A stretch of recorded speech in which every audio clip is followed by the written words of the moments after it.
the distinction basically is some people who fight sex trafficking are really fighting against the forced prostitution of women. I am a labor and migration scholar. So when I arrived in Japan, I knew that I wanted to write a book on Filipino hostesses, and I wanted to document their labor and migration. Then I also wanted to look at the conditions of human trafficking. Right after I decided to do the study, the U.S. Trafficking in Persons report comes out and declares them trafficked victims. And these are women basically who work at bars in the evening where they sexually titillate their customers, which they do by flirting, by throwing compliments, by singing seductively, by dancing seductively. They don't engage in prostitution. Hostessing, I know, is not prostitution because I actually worked as one. My work as a hostess did not entail prostitution. By definition, in the Trafficking and Violence Protection Act of the United States, sex trafficking basically just refers to migrant prostitution. The attitude of hostesses who I met changed drastically. They more than willingly agreed to be interviewed after they learned I was working as a hostess. Hostess work basically is a very oppressive job. You are not a free worker, so let me be clear about that.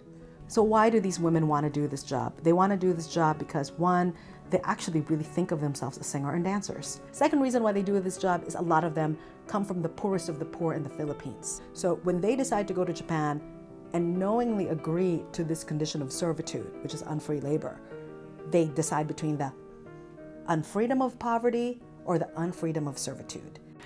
They told me that they were the ones who sought work in Japan. They were the ones who took initiative to go there. Like, no one forced them, their parents didn't tell them, they just did it on their own. I think trafficking is a huge problem in our society. And I think trafficking happens, and trafficking definitely happens in the community that I studied. But for us to solve the problem of trafficking, we first have to perform due diligence on the conditions of the trafficked people. Since Japan tightened the entry of Filipino hostesses, you have seen this marked decline in their numbers by 90%, going from about 80,000 a year to 8,000 a year.